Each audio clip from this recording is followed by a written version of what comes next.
এই অঙ্কটাতে বলেছে 220কে দুটি বর্গের অন্তররূপে প্রকাশ করো। দুইটা বর্গের অন্তররূপে প্রকাশ করতে বলেছে। আচ্ছা, এই অঙ্কগুলো কিভাবে করতে হয়, যে কোনো একটা সংখ্যা দিয়ে বলবে এটাকে দুটি বর্গের অন্তররূপে প্রকাশ করো, আমরা এইভাবে এই রাস্তা যদি অনুসরণ করি তাহলে অঙ্কগুলি করতে অনেক সুবিধা হবে। তার আগে একটা সূত্র তোমাদের দিচ্ছি, যারা জানো তো জানো, আর যারা জানো না তাদের জন্য। তাহলে এই সূত্রটা প্রয়োগ করলে অঙ্কটা খুব সহজই হয়ে যাবে। AB is equal to 4AB.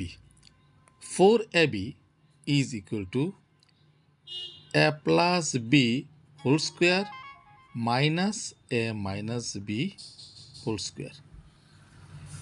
4AB is equal to A plus B whole square minus A minus B whole square. এই সূত্রটা প্রয়োগ করে আমরা এই অঙ্কটা করব। ঠিক আছে, এই যে এটা একটা বর্গ, এটা একটা বর্গ, দুটো বর্গের অন্তর, অন্তর মানে কি বিয়োগ। এইভাবে যদি প্রকাশ করতে পারি 220কে, তাহলে অঙ্কটা হয়ে যাবে। তাহলে আমার কি করতে হবে, 220কে 4AB এই আকারে আনতে হবে। কেমন করে আনবো লক্ষ্য করো। আচ্ছা, দেওয়া আছে কি অঙ্কটা, দেওয়া আছে 220। এখন 220কে কি আমরা এইভাবে লিখতে পারি, 4 কীভাবে আনবো? আচ্ছা দেখো, প্রথম 4 দিয়ে 220কে ভাগ করছি, কত হয়? 4 5 20, 2 0 কেটে নাও 20, 4 5 20। তাহলে 220-এর জায়গায় আমরা এটা লিখতে পারি 4 আর 55 ইন্টু, অর্থাৎ 4 দিয়ে 55কে গুণ করলে গুণফলটা কত হবে? 220 হবে। তাহলে 220-এর জায়গায় আমরা লিখতে পারি 4 ইন্টু 55, কোনো অসুবিধা নেই। আচ্ছা, তাহলে দেখো এই 4 চলে এলো, তারপর কি আছে এবি, কিন্তু এখানে এবি জায়গায় কত আছে? 55। এখন 55কে আমি আবার দুটো টুকরো করব, কী হবে দেখো,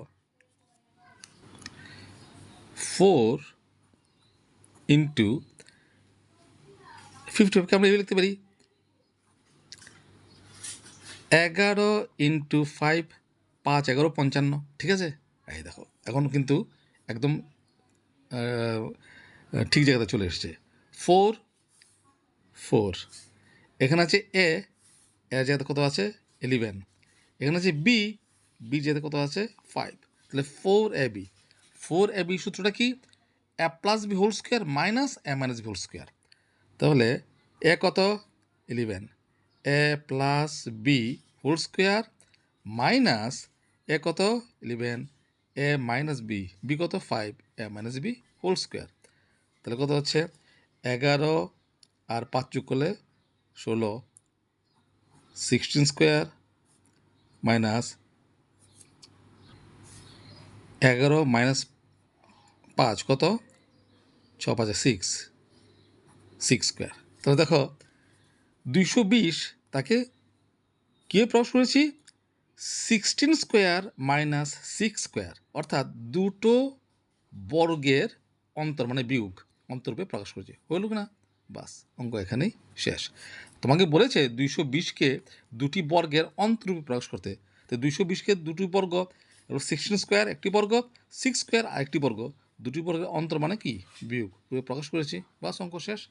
তো এইভাবে যদি এই ফর্মুলাটা প্রয়োগ করে অঙ্কগুলি করো, তাহলে অঙ্কগুলো করতে তোমাদের খুব সুবিধা হবে।